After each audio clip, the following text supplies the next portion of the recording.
And now, the Cannabis Community Project proudly presents the Grind and Burn.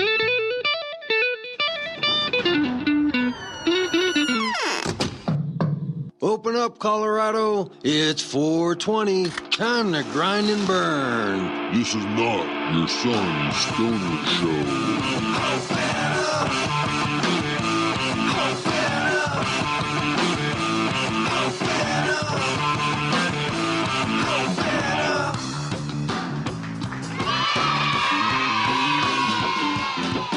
Welcome to the Grind and Burn, a podcast from the Cannabis Community Project. I am Brainstorm, once again bringing you your weekly podcast about the business side of cannabis from the Dank Studios at 3835 Elm Street, Denver, Colorado.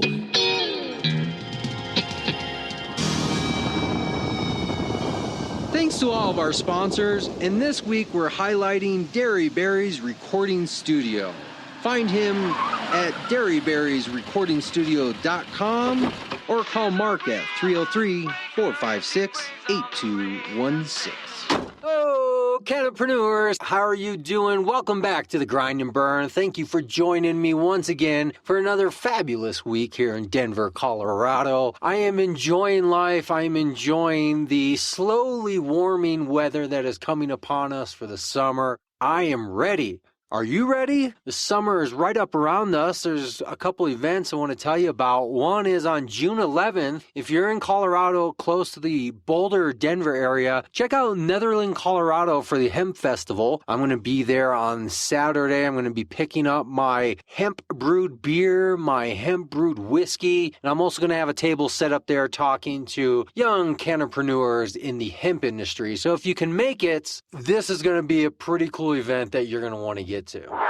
I also want to tell you, in the same month of June, my birthday is coming up on June 19th, the last day of Gemini. But I'm still a Gemini, and anybody that knows me can verify for that. But come out and celebrate my Gemini birthday with me on June 19th. And I say the 19th, but it's really whatever weekend that week falls on. So if you're thinking like you might want to experiment with some of this hemp brewed whiskey, hemp brewed beer, some gummies from Mouse's Edibles that I'm going to be picking up, some Shatter and Chroma from Dank, it's going to be a great party. But I am going to be hosting it down in the new location in Trinidad, Colorado, right off of exit 6 through exit 2 on the right hand. That's the west side of I-25. Look off the highway and you will see us. Well, you won't, because it's kind of covered and it's hilly and kind of mountainous, but we're right there, and that's where we're going to be the middle of June 19th. So send me a message, an email, if you would like to attend that little shindig. We're going to be having some fun in the mountains.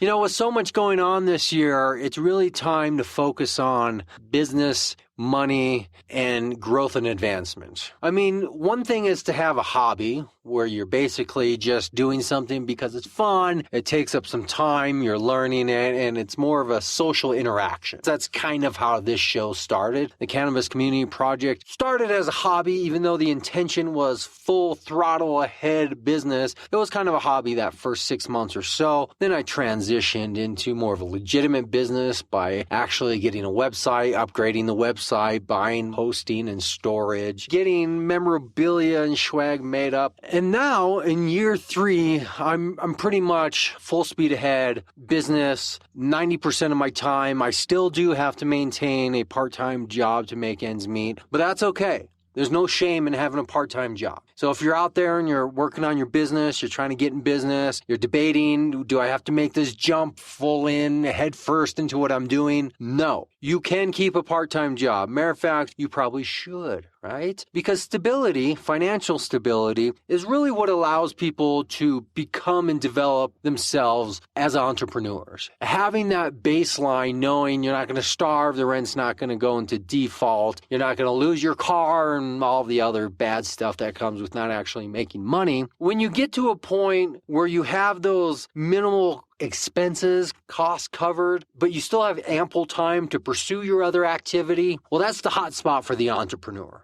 That's when you got to strike. When you have the time and you do not have the need to simply work 10 hours a day just to buy food and make sure that your living situation is secured. No, go get yourself a part-time job. Go work that minimum wage so you can pay your cell phone, pay your internet, pay your car, your gas, whatever you need. But know that you're working towards something or away from something, right? I mean, by no means do I want to spend the rest of my life in this semi-crappy paid part-time job. I want to move on. I want to advance. But to do that, I have to keep my head down, keep showing up, and keep working so I know what I'm working away from, right? It helps me run that much faster towards my goal when I have that part-time job sitting on my heels and grinding at me, and every time I receive my paycheck frowning and wanting to drop down in tears for the low wages that I'm working for. But those low wages pay for things, and it keeps me going and moving forward. Because without that part-time job,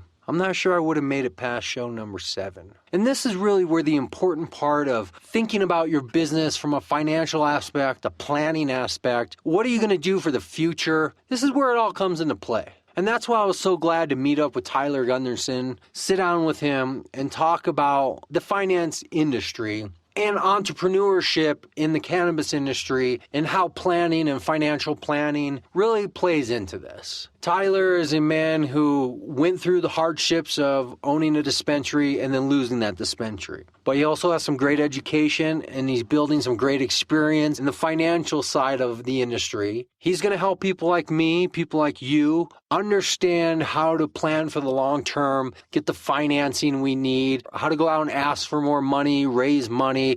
All very important things. It's not all about smoking and joking. Sometimes you just have to sit down and start doing paperwork. So when you're listening to Tyler today talk about the industry and his experience, don't just think of it as, oh, here's a guy talking about money or finance. That doesn't apply to me because, hey, I just sell hemp t-shirts, and what does that have to do with anything? Or, hey, this is just a hobby. I work a full-time job. I just make pipes on the weekend and sell them. That doesn't really apply to me. It's not my business. Even worse, you are trying to be in business, but you think you can do it on your own without advice because you're just so smart and you have everything taken care of. And what more do you need to learn in life? I used to be the kind of person that would kind of jump in and try to correct people and try to tell them, you're just completely wrong about this, or you're not thinking about this, or that's not actually how it works. I've learned to conserve my energy a little bit more. So when I hear somebody, an acquaintance, talking about how they got it all figured out, they don't need help from anybody, they're going forward with their own ideas regardless of what anybody else says, because that's how you become successful, by sticking to your guns, all I can do is kind of smile and chuckle and say, I wish you the best, and I hope that does work out for you. Nothing ever turns out like you think it is, and it's not until you get older, when you have the perspective of hindsight, to learn that. And realize we don't know what the hell we're doing, even if we've been doing it for 20 plus years. We all need help, even if we've been doing it by ourselves since the beginning. Pride, as Marcellus Wallace said, that's pride, yeah.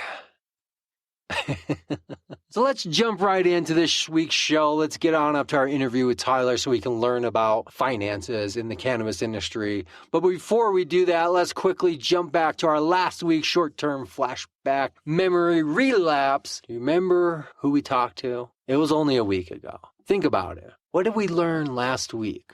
We learned about testing. Cannabis testing in the industry. Man, wasn't Hannah so informational? She had so much information and she was on the spot. There was not a question that I asked that she was not prepared for, that she did not have a properly well thought out response. So she's either very good at this, very trained, rehearsed, and practiced, or she's just very smart, and that's probably why she has a neuroscience degree from CU and why she's managing the lab. But there were some things I learned about new for the first time from our conversation. So, you think you know everything about cannabis? You think you know how the testing world works? Listen to last week's show and compare and contrast. Did everything line up with what you thought? Did you learn something new? Well, here we go. I'm going to give you a couple minutes. Listen to it. Reboot your memory. If you didn't hear the full show, go back, listen to it, like, share, comment. Spread these shows with your network, because that's how we grow together as a community. right here on the Cannabis Community Project. Here we go, Cannapreneurs. Grind and burn.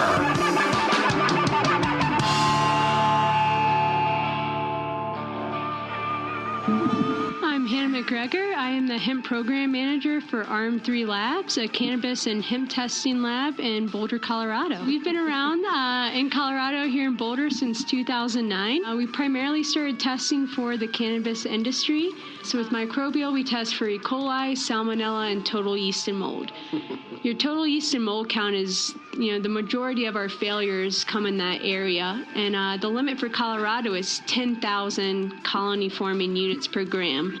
We have a standard flat rate, but we do offer volume discounts. I graduated with a degree in neuroscience in 2013. So pretty recent graduate, and in my time at CU, I did work at a medical marijuana dispensary.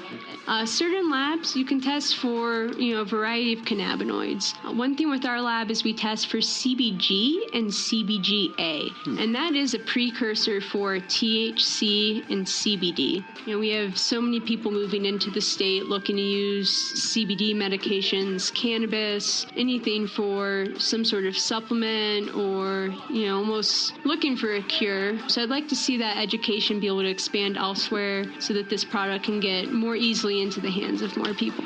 Very cool. Well, it was good to meet you. You as well. Thanks. Please keep in touch. Go to the website, listen to shows, and if you have anything in the future you want to promote, just send me an email. Cool. Appreciate it. Woohoo! Well, thanks for having me. Totally.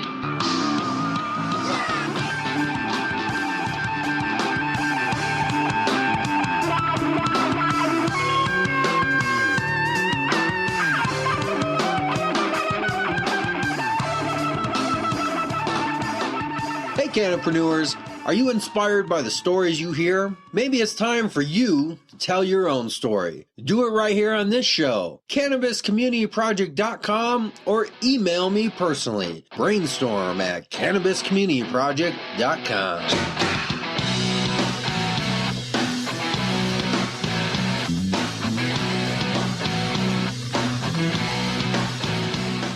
Hey, Cannapreneurs, let me take a second just to tell you about Cushly Organic Products.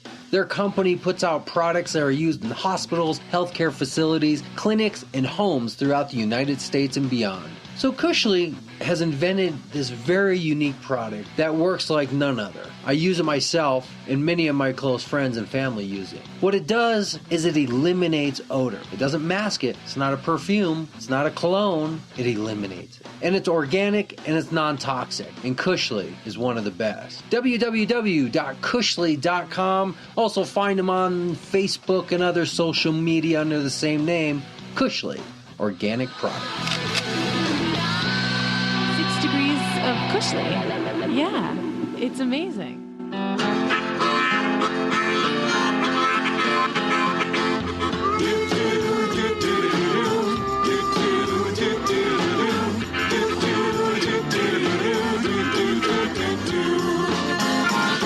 Good news.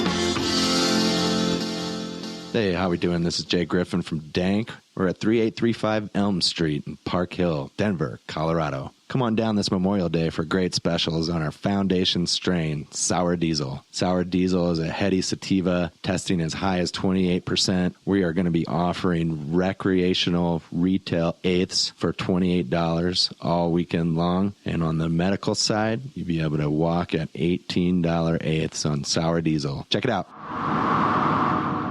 Yeah, we're proud to be sponsoring Twisted Sister Yoga ganja-friendly yoga retreat in Fraser, Colorado this June. Dank is the primary sponsor, which means everybody will be kept nice and elevated, if you know what I mean. You do what you gotta do, you know? So check it out. It's getting quite a bit of interest. We've got 60 people signed up. We have a ceremonial sacrament called a Ganjika ceremony that is gaining a lot of attention. In fact, the folks from Weedakit called the other day to try to get involved. So we're having this awesome yoga retreat. You all are invited. Check it out. Thanks for listening. This has been Jay Griffin with your weekly Dank update. Check us out online for the most update specials as we rotate through specials every single day to ensure you some quality pricing of quality bud. Quality. Check one. Hey, thanks for checking us out. This has been Jay Griffin with the weekly Dank Update. Please take a moment, check us out online, because that's where we're going to find the most up-to-date specials on Weed Maps and Leafly. We rotate through specials every day to ensure you can get top-shelf buds for a low, low price. Check us out at 3835 Elm Street in Park Hill, just east of Park Hill Golf Course and 1/2 mile south of I-70 at the Dahlia Street exit. Dank.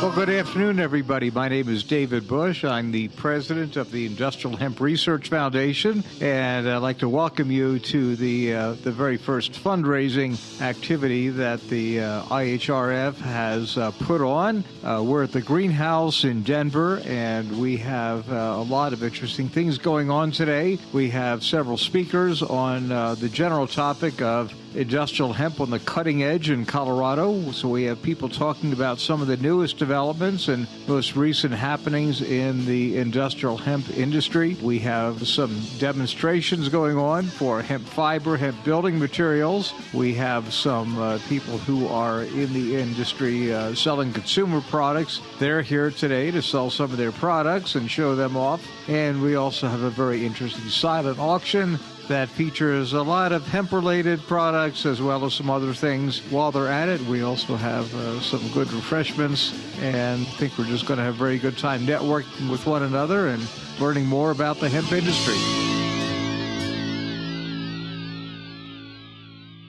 Yeah, well, my name is Rich Becks, and I am the founder of Chimney Rock Farms. I bought this farm about 5 years ago. It was a organic vegetable farm. Prior to that, I was in the software business, manufacturing, so I'm a supply chain guy by heart. And, my job really was to understand what things cost, where they come from, and never run out. After 30 years of watching the global economy start to be created, I actually participated in a lot of the offshoring of the things we used to do in America. And so I became a little concerned about that. I thought, well, I sort of, drank the Kool-Aid as well and said, well, it raises all boats. Everyone gets something out of it. But what I really started to understand was sort of the hollowing out of America and basically manufacturing, and that trickled down to a lot of other things. And, I took a trip 10 years ago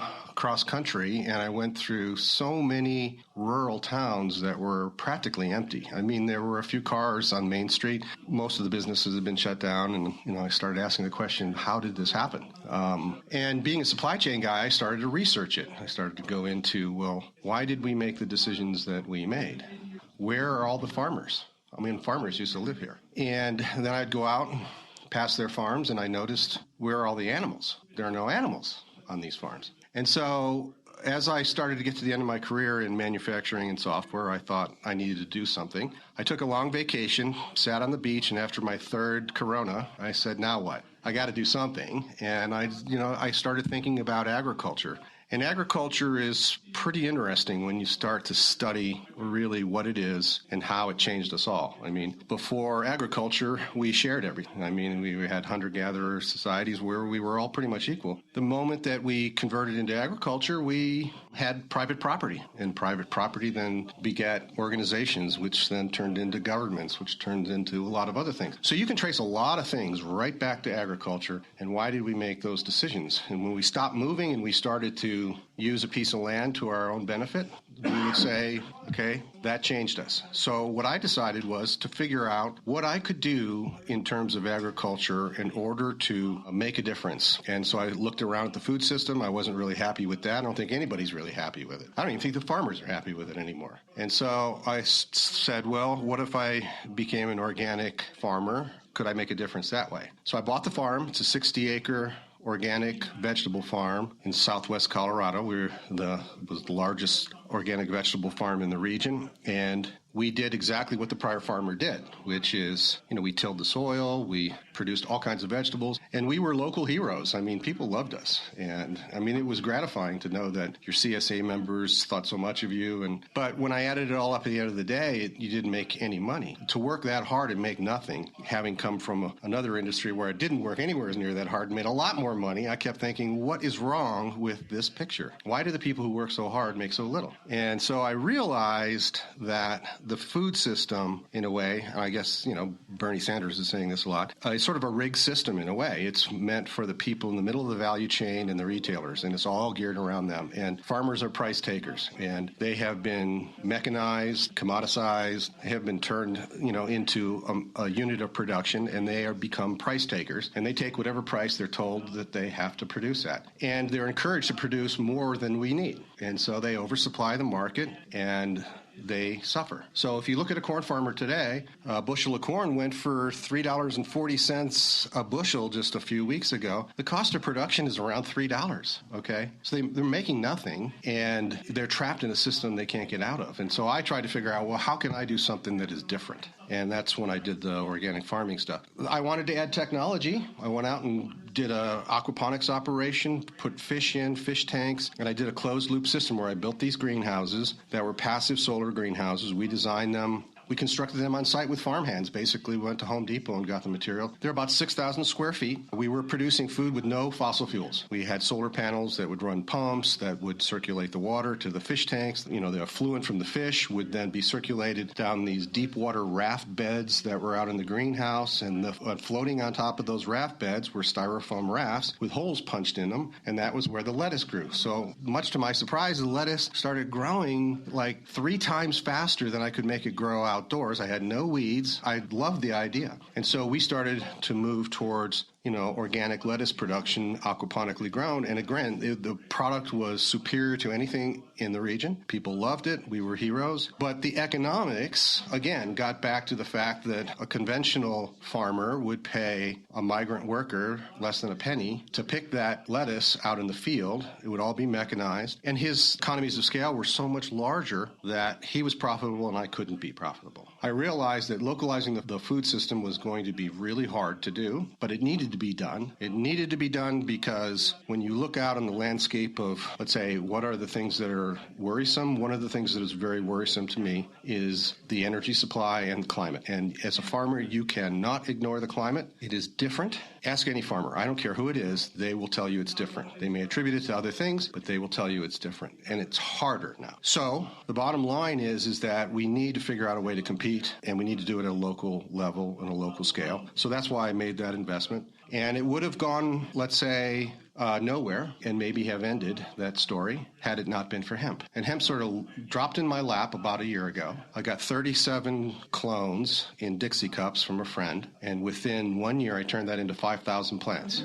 And we worked around the clock to do that. And that plant is a magical plant. It is not overstating it to say this could be a gift to farming, to reboot farming. And that's what I believe in. I believe that hemp is a gift. We have a second chance to rethink that. Because the margin is so good in hemp, it's not going to last that way forever, but for now it is so good that you could do different things. You don't have to do dumb things, right? You don't have to sign up for a tractor that's going to cost you $400,000, $500,000 and still barely make any money. You could invest in passive solar greenhouses, invest in your soil. You can make your soil better, do no-till cultivation. You can put more organic mat on your land. A conventional farmer would think that's crazy. It's just like, I don't get paid for that this year, so why would I do that? I wouldn't make that kind of an investment because I have got to pay the bills this year. That's why I think hemp is a gift. It's going to give us a second chance, I think, to rethink agriculture. I'm hopeful that we use it, not just to make money.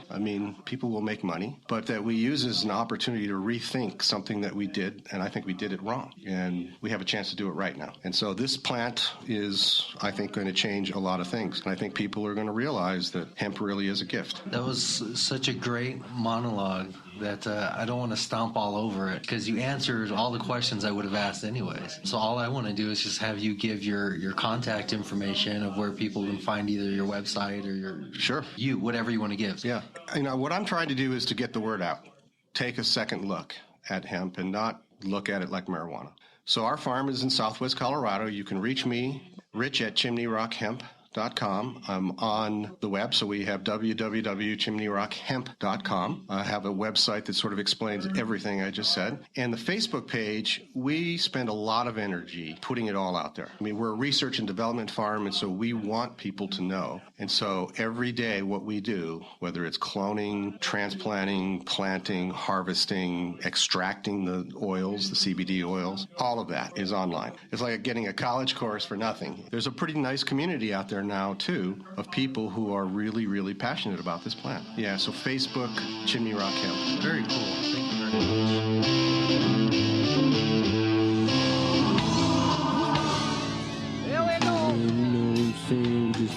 We be out here making money, driving cars. You know, I don't pay taxes, don't need to, because everything is given, you give away. Go to the grind, I'm gonna make the dollar. These are the problems you have to deal with if you want to be a podcaster. There's no such thing as easy podcasts. Now make up your mind, son. What do you want to do?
Just to make themselves sick. Now Instagram my pic, cause this the life that I live. This the life that I love. For my life, fuck it. Just to see these kids break the bank. We gon' break the bank. Break the bank. We gon' break the bank. Break the bank. Break the bank. We gon' break the bank. Break the bank. Break the bank. This the life that I live.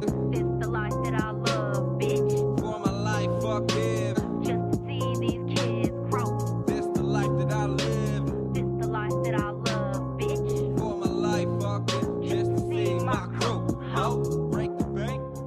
My name is Tyler Gunderson, and I work with GrowWealth Financial, and we do financial services for the cannabis and hemp industries. Yes. WEALTH? Yes, sir. And you're specifically focusing on the cannabis industry? That is correct. Right now, we keep things a little bit more low-key, operate through email just so I can reach out and really find the situations where we can benefit the companies the most. How long has the company been around? About a year. Oh, okay. So it just started. Are you a founder, an owner? I am. Are you the founder and owner? I am the founder and owner. I founded it based on I owned a dispensary, and I saw the need for... Here in Colorado? Here in Colorado, in Fort Collins, back in 2012 while I was in school. And I saw the need for businesses in the cannabis industry. Basically, they needed help with their financials, be banking, investing, how to grow their business, find outside investors, things like that.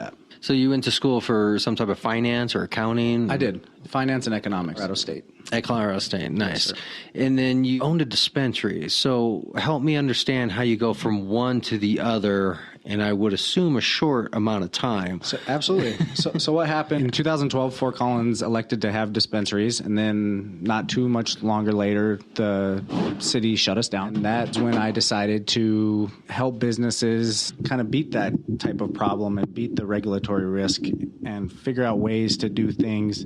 So take me through how you went from being in school to being a dispensary owner. I was a caregiver for a long time. Me and a group of friends, we were caregivers, and then that evolved into opening up our own dispensary when it became legal in Colorado in 2012. So you applied for a license? Absolutely. And you were permitted that license, and you invested in everything it took to get that dispensary going. That's correct. So you cleared out your savings accounts. That's right. You took all your student loans and invested it into there. We can't really say that, but yes. Yes. What else are student loans for other than to have money to do other things with, right? Yeah, exactly. I would assume that's why they give us such unseemly amounts of money, more than what tuition is for most people, unless you're going to some godly, insane, expensive school. Which I wasn't. For most people, going to state schools like I did, I mean, you get a lot more money than what tuition is. And most of the time you have grants and scholarships, usually accompanying pieces of that, and then working, where you usually end up with a chunk of money every semester. And I know that's how I funded my personal businesses and ventures throughout my schooling years. So I assume you did a similar situation. We did. Finding the right team was important. So finding a group of guys with similar visions, similar goals, and similar hobbies, I guess you could say, was important, and it just kind of evolved from there. How long did you own the dispensary? Just a couple months, because shortly after, the city of Fort Collins, at the request of the caregiver kind of uproar, shut the dispensaries down. So at that point, every dispensary in Fort Collins had to close their doors. The dispensaries that weren't located elsewhere, Denver, other areas that had revenue still coming in, were forced to shut their doors. And you lost everything? Yes, sir. All investment? After paying the licensing fees, that's correct. And there's no recourse at all? No. There was, you do it over if you wanted to get back into the industry. Now, when you have a license, is that a license that you have regardless of the location where you are? They made certain rules around where businesses could operate. So because Fort Collins wouldn't allow it, does that mean you lose your license, or you just lose the ability to operate within Fort Collins? Within our location, within the location that we had spent all the money to put together. Okay, but you still had the license, and then you just sold that license off to somebody Yes, else. sir. Were you able to break even on that sale? No. No. But I learned a lot in the process, and that's really what helped me form GrowWealth, is seeing what happens when regulatory risks can shut down businesses, and having a plan B is really important when you're in this industry. Let me suggest then that you definitely keep in touch with Jay, who you just met out here, because one of the other businesses they operate on premise here is called the Denver Consulting Group, which is a consulting group that puts together applications, licenses, and other regulatory stuff for dispensaries. So there might be some great collaboration and crossover there. That is perfect. So do stay in touch with him.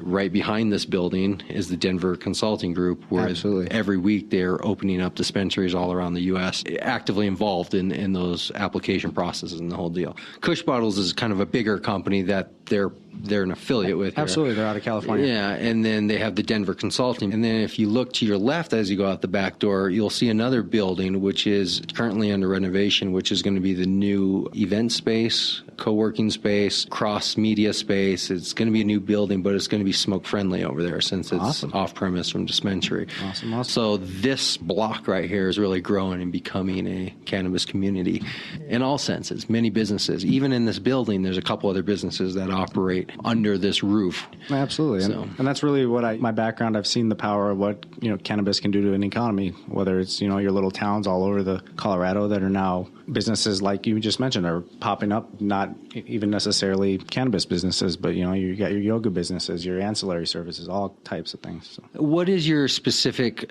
training or education of finance? What specifically are you kind of focusing in on?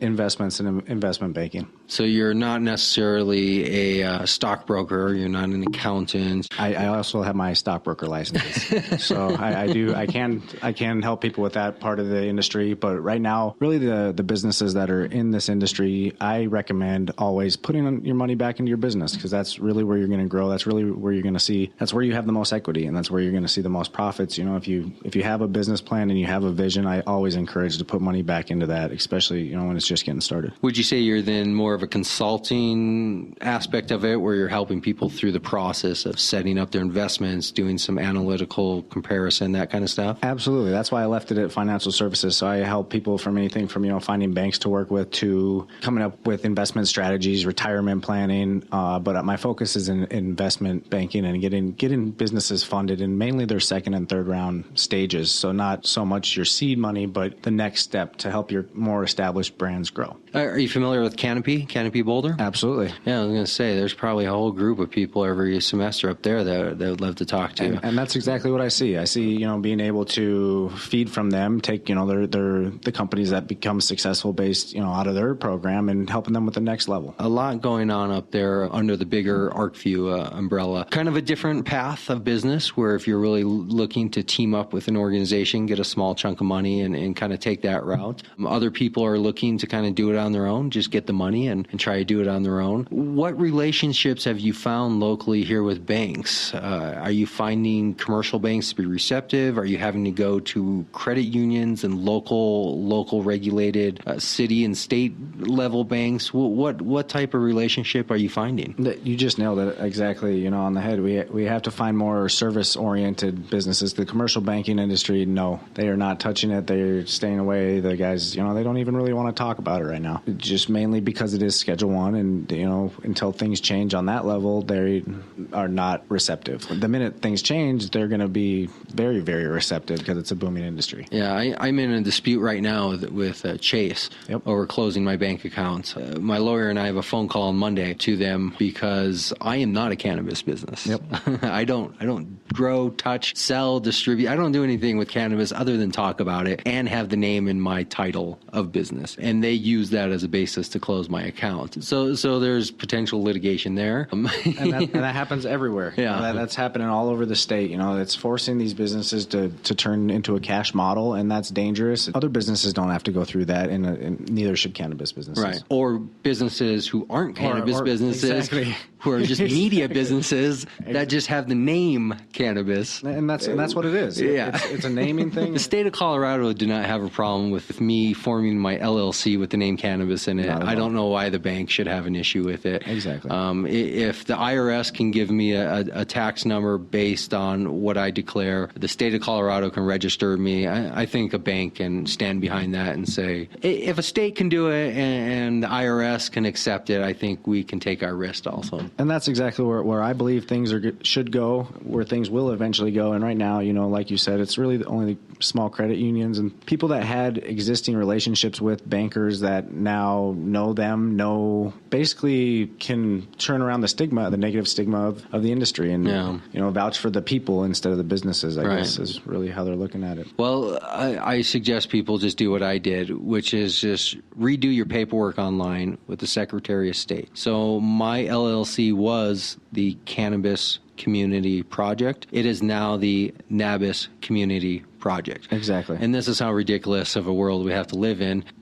I had to cut 3 letters out of the title, and now it's a flying high business with everybody else. So it's ridiculous, but that's just the world we live in. The hoops we have to jump through.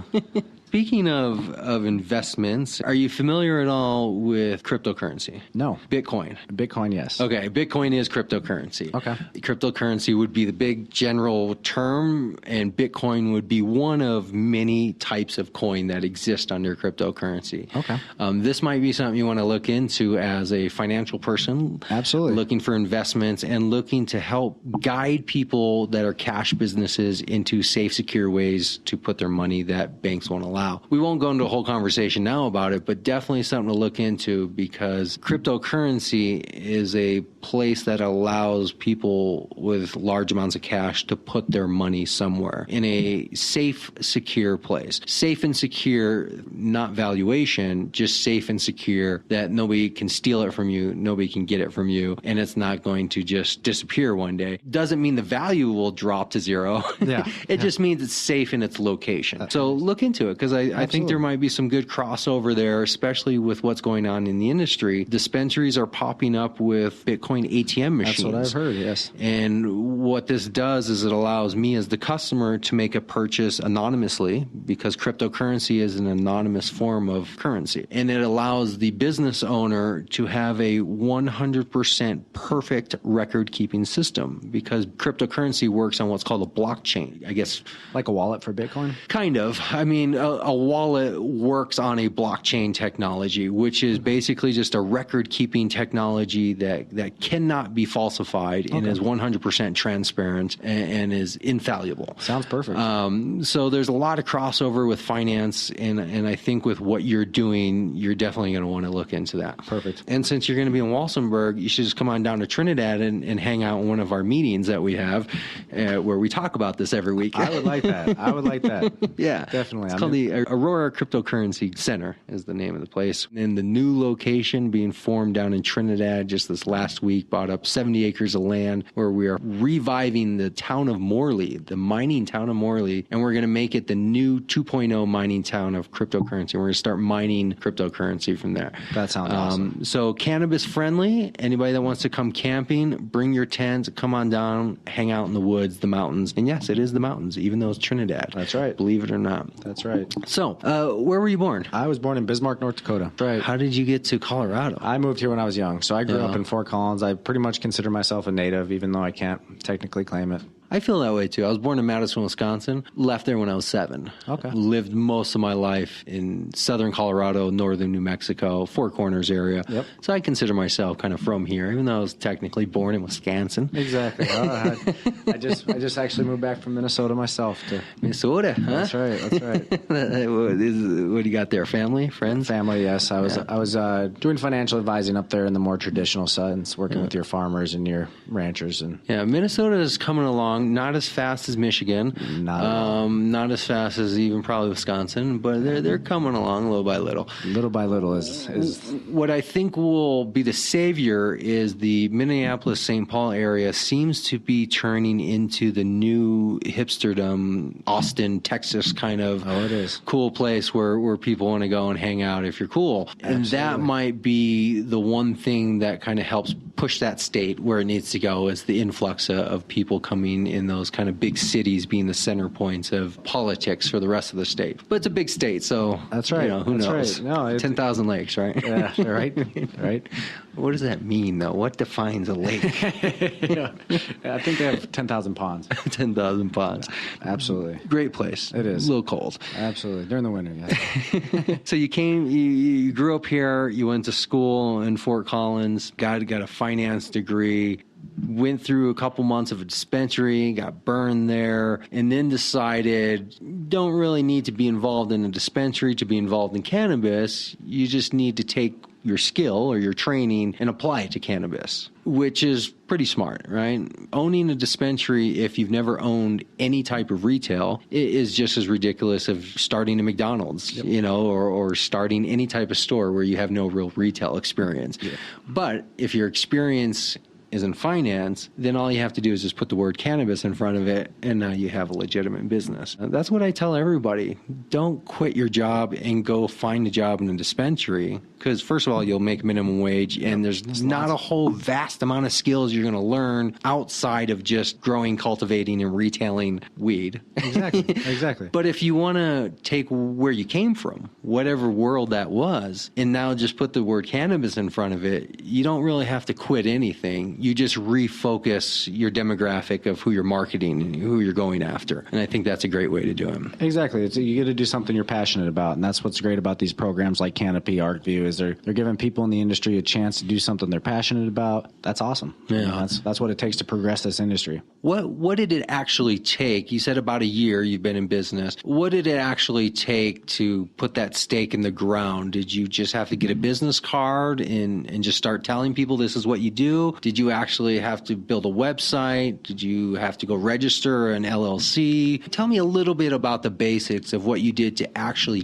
get in business. Absolutely. So we formed an LLC right away, right off the bat, partnered up with some investors that saw the vision that we were portraying and kind of helped us form a business model. We took that business model and reached out to everybody we could. Right now, I think a hotbed in the cannabis industry is LinkedIn, because Facebook kicking all the cannabis industries off of Facebook. They all have to go somewhere to advertise. And we've been meeting tons of people, tons of businesses. That's where we met, right? That's where we met, exactly. Yeah. So. I mean, I have two Facebook profiles. I have a personal one, and then I have one for the show. Yep. And the one for the show is 98% only cannabis connections, because that's the only people I seek out to connect. And because of the way my profile is structured, it's pretty obvious what I'm doing. So the only people really connecting with me are also like-minded industry-related people. So now I have 2,500 connections just of cannabis-related connections because of that. Facebook, I have no idea.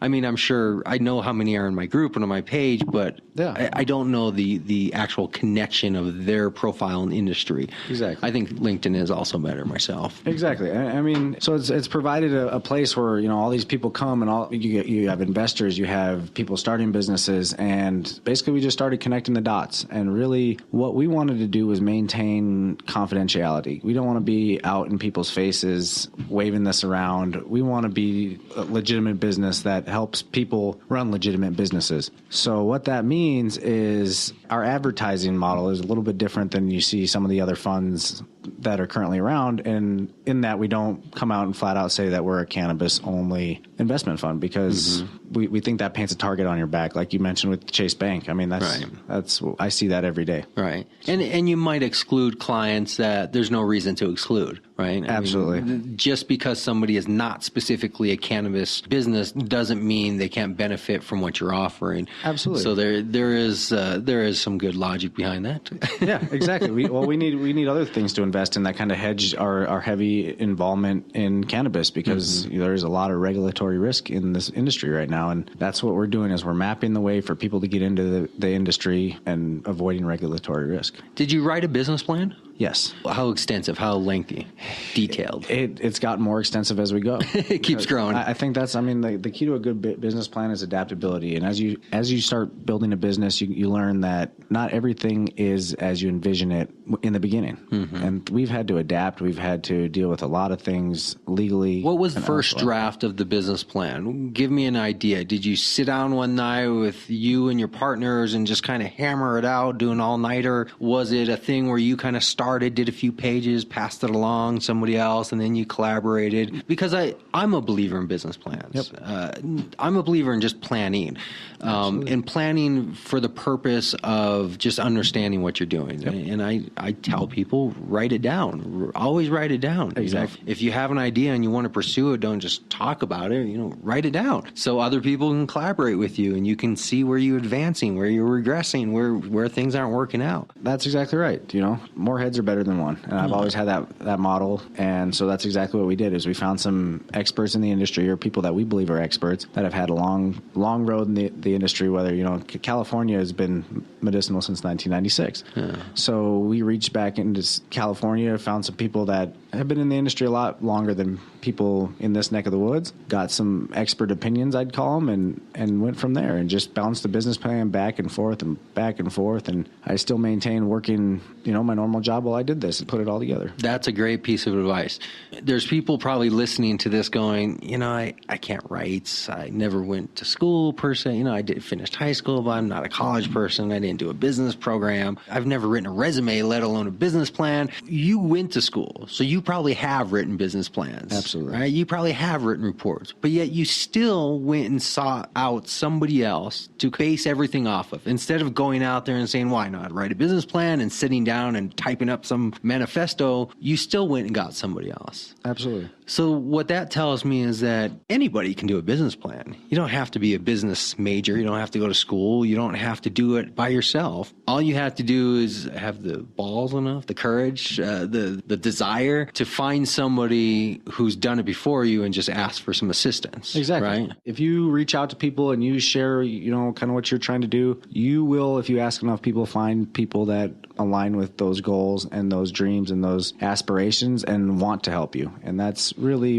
so you don't have to know how to write a business plan. You just have to not be afraid to ask, because really you're never going to get a yes if you don't ask. Yeah. I'm sure if somebody were listening to this and was inspired and wanted to ask you, they could contact me and you would be cool with me passing them your number, your information? Absolutely. That's always been my attitude. In this new industry, we need to be in it together. We need to push forward, further the industry, make it more acceptable. Yes, I would absolutely be willing to take on any questions that people may have. There's a lot of hesitation. So when you wrote your business plan, did you wait until everything was perfect before you started? Like you waited until list 1 through 10 was in place, you had all the I's dotted, T's crossed, and then you started action, right? No way. No. How did you do it? I started talking to people far before I even had a business plan, because this has always been what I'm passionate about, back to my dispensary days and seeing the power of the industry and how many people it can help. With that, I started talking to people far before I even knew what I was going to do. What did that do? By telling other people before you've even initiated anything, what did that do?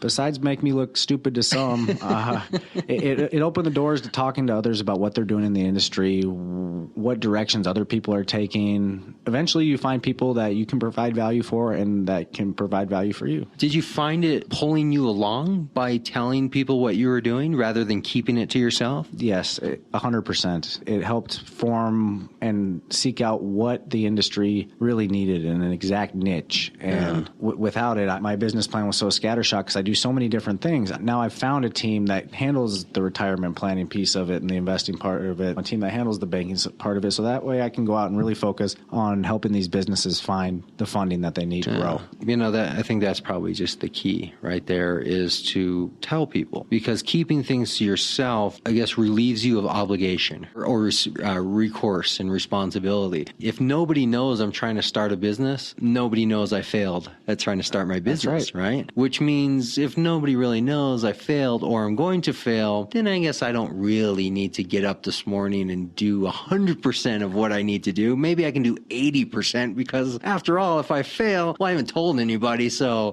exactly, there's no pride on the line. Exactly. You're your own boss, so you're going to get fired by you? No. So you really need people to keep you in line. Exactly what you said. Give you priorities and make you push yourself further along and further along, so that way you're not given 80% days, because those don't build businesses. It's like anybody that's ever tried to diet, it works exactly the same. Exactly. Tell people you're on a diet and then go try to eat a cupcake and see what happens, right? Exactly. You'll have people walking by you going, hey, Tyler, what are you doing, man? What are you doing? I thought you were on a diet. While they're eating a whole dozen cupcakes themselves. Come on, man, don't eat that donut. Exactly. Right? Exactly. It could be negative, but I think for the most part, it helps push you along. It obligates you to what you say you're going to do, and it helps other people get involved into what you're going to do. It helps you get those balls that you were talking about.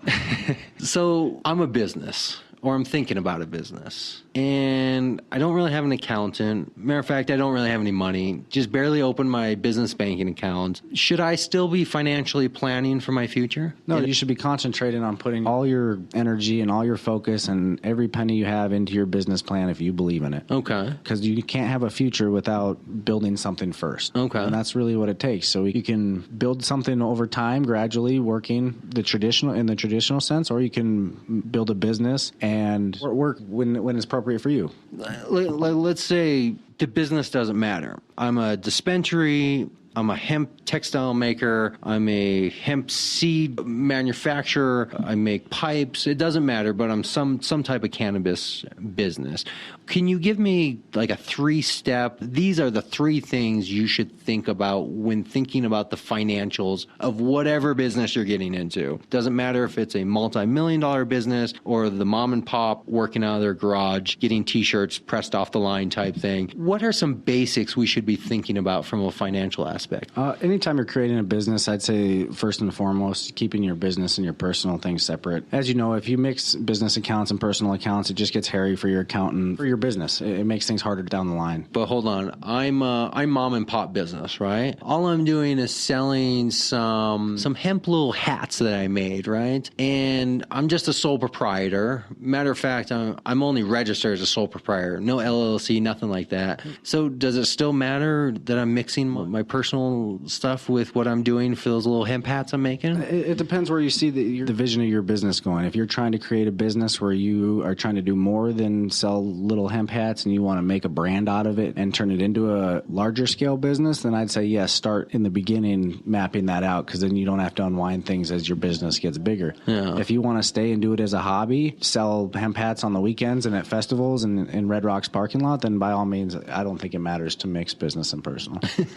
But then they wouldn't need you, right? But then exactly. Then or maybe they still do, because maybe they need somebody to help them realize probably still not the best idea, right? Absolutely. What are some of the big barriers you're seeing? Because you're dealing with people's finances, so people are already probably a little skittish to talk to you. You're dealing in an industry where people really don't want to talk about finances because everybody's a little scared, and everybody's scared to actually say how much they're making because they're worried of the recourse, right? Absolutely. So what are some of the barriers you are seeing as a financial service provider, right? Because you're not selling any products, right? You're selling yourself. So you have a different sale to make. How do you go about it? What are the barriers you're hitting? Well, like you mentioned, for the first part of my business, it's exactly that. People would rather talk about their sex life than they would talk about their money most of the time. So getting people to trust you, talking about money is your first obstacle, obviously. And then throw cannabis on top of that, like you said, it gets tricky. So you deal with a lot of no's, and you deal with a lot of people that are very standoffish. And those are the people that no matter how much you ask, no matter how much you show them value, they might still stay in their ways, and they might still try to figure it out themselves. But there's those people that, once you show that you've provided value to people in the business, that word spreads and your business spreads, and then referrals and how it's the catch-22 though, right? How do you show referrals when you're starting out, when you don't have any referrals, but you need referrals to get people, and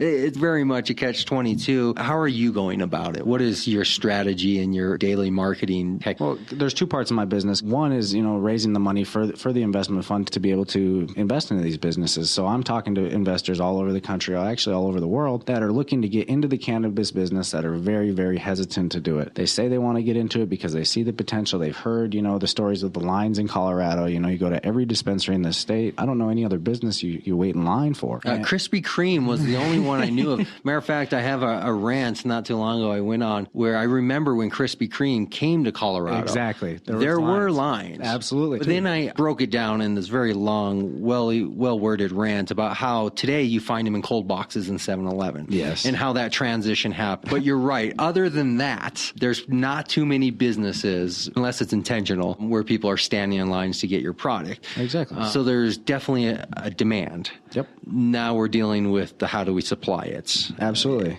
And this goes for anybody starting their own business and attracting investors. It's all the same thing, coming up with a solid business plan, a business plan that makes your business as least risky as possible to investors, because that's what they want to avoid. They want to avoid the ATF or the DEA coming in and freezing your business, freezing your funds, because that's still happening all over the country. Do you have any way of protecting those businesses, or are you strictly just a consulting advice? Here's the parameters of what we're working in, and this is what I'm giving you. There's no way to protect people from the federal government on that level. I mean, they can really come down and shut everything down. And I've heard cases, they shut a whole family's accounts down because dad owns a dispensary, so now daughter's card doesn't work. So there's nothing you can really do besides try to manage your risk in a way that you can maybe take some of your eggs out of that basket. So my suggestion would be to those dispensary owners to, once they're seeking profits, once they're making money, to, get that money into the banking system, diversified into other things, into other sectors, whether it be stocks and, Apple or oil and gas, just cryptocurrency. Now you're really going to want to go investigate cryptocurrency, because everything you're saying is just right in line with what this whole world of cryptocurrency exists for. And it's not negative, right? It's not negative to have anonymous money. It's not negative to have money that the federal government can't touch. People have been doing it for years. Right? It's not wrong to have money that's not under the control of the Federal Reserve System.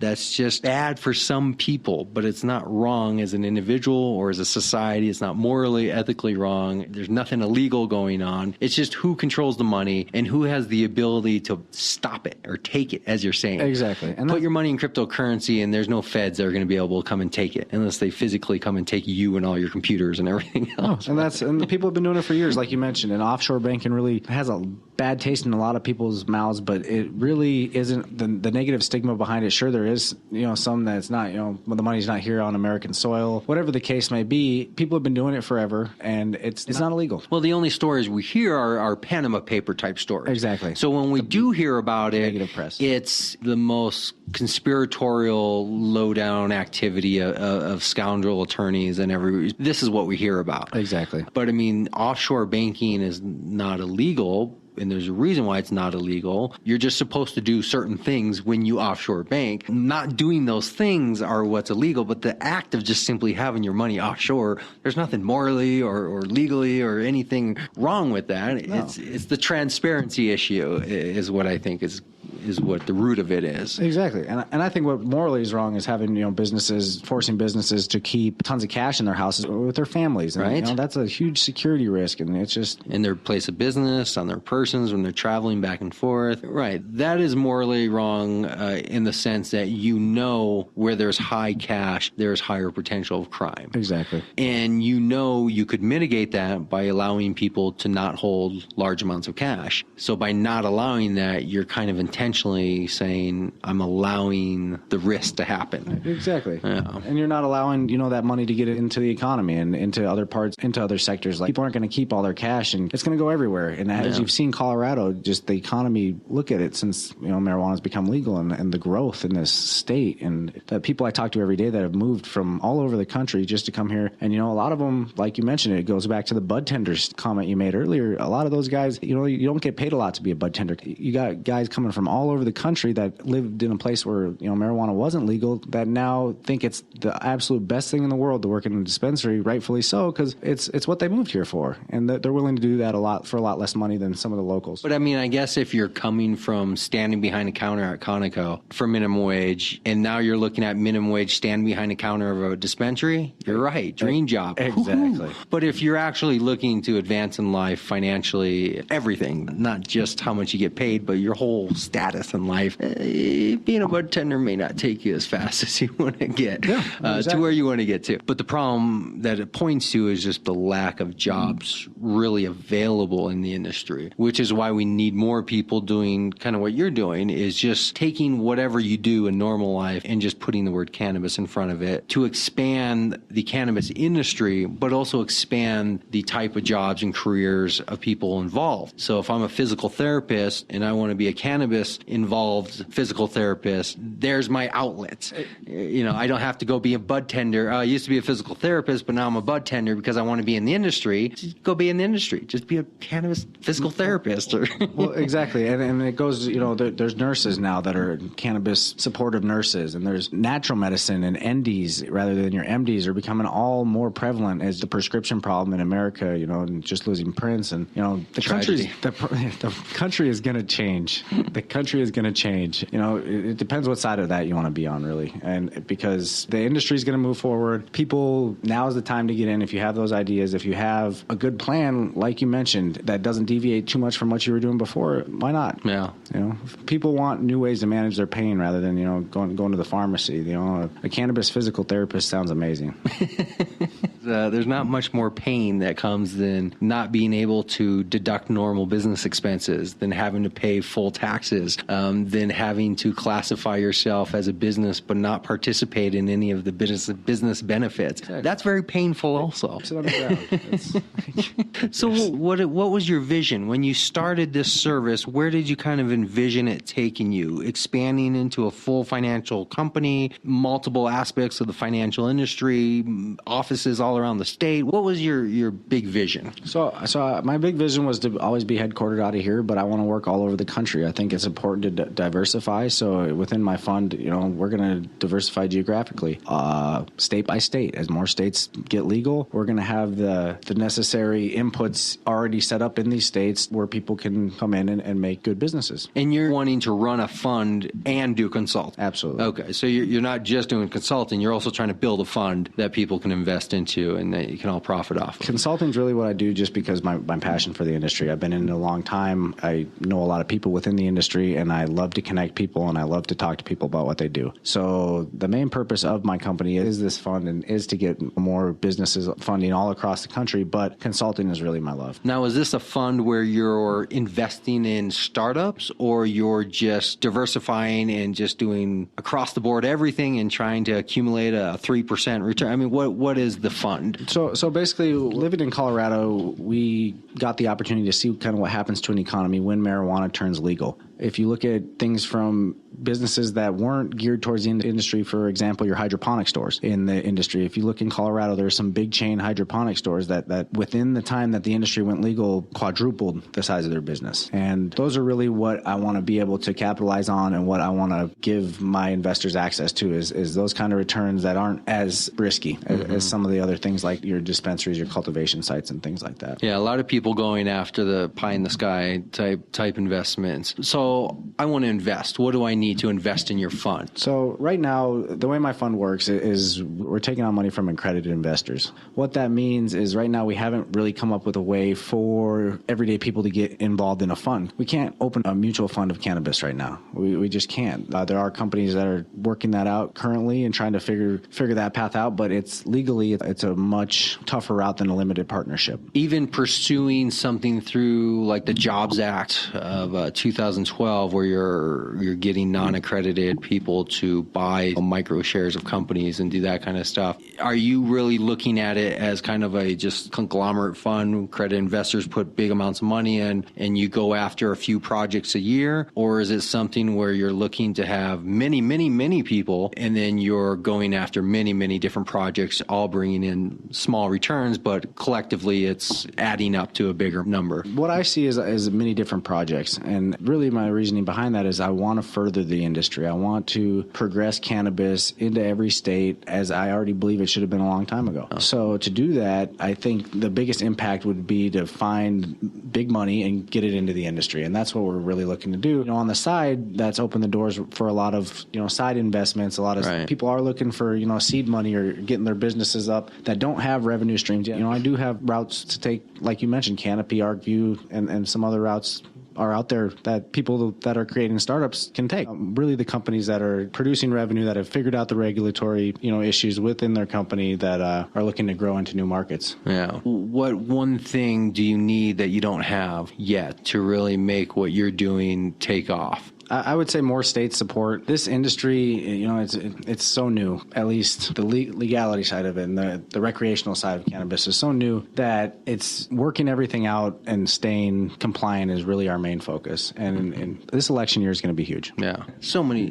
questions that I have just in general. But let's do this. Come back in a few weeks. Absolutely. Where we can kind of pick out specific type of things to talk about, because now we kind of have a general introduction to who you are and what you're all about. Maybe we can do like a reoccurring thing where we can take specific financial things and spend maybe 20 minutes per time kind of looking at those, and do more like a reoccurring type thing every few weeks to kind of get some good financial information incorporated into the show, rather than having me just spend 2 hours throwing you every question I can possibly think of. Absolutely. No, that sounds great. Are you at a point yet where you're doing this full time? Is this funding your lifestyle 100%, or are you having to do other jobs? I'm also in investments at one of the major companies that I can't really discuss. So you don't work any other jobs, is what you're saying? I don't work any other jobs. So this is what you do full time. This is what I do full time. That is correct. That is correct. Okay, excellent. And I operate fully off email. Confidentiality is important, and in that we would just prefer to not advertise as a cannabis business, a big fund, so that way the government can come and shut us down. So where or how, if somebody is interested in talking to you, can they get a hold of you? My email is ty@growwealthllc.com. That's all one word, GrowWealth, growwealthllc.com. Excellent. I'm on social media on LinkedIn. You can reach out on LinkedIn. I think that's a great place to go if you're looking to get into the cannabis industry. All the connections are there. So. And they can find you on LinkedIn at Ty Gunderson is my profile name. Excellent. Okay, so we've covered some vast ground here, and hopefully we've gotten a good amount of kind of what you're doing and how you're doing it out there. We're going to have some follow-up where we're going to have you come back and maybe focus on some more defined topics of things we can really get into to help people work through this process of getting involved in the industry, getting structurally set up from their banking, financing, accounting sides of things, and really just understanding the general process of moving their business forward. So that would be my intent, is to have you come come back and really help people work through these processes of what it takes to get involved in a business, whether it's their own or somebody else's, and understand it from a financial side of life, which more people should understand. That sounds great. Yes, I agree. I agree 100%. Because there's one thing that's probably going to be true for most of us getting involved in this industry is that probably initially you're not going to be making a lot of money, and you're probably going to be spending more than you make. Absolutely. And it's going to cost money. With any business. I mean, with any business, and especially when you're passionate about it, and there's some passionate people in this industry. And even if you're good, and even if you have a great product, you're still probably not going to make a lot of money right off the bat. That's right. That's right. A lot of competition out there. Just some things to keep in mind when thinking about finances. Very good, Tyler. This was a great conversation. I appreciate you coming down. I appreciate your time. Learning all about you. Yes, sir. Very cool. Any last shout outs, pieces of information, anything you came here hoping you would talk about that we didn't get to? Not at all. I just wanted to let people know what we do and what we see in the industry and where things are going, and offer a handout if anybody has any questions. Very cool, man. I appreciate it. Thank you very much for being on the show. Thank you very much for your time.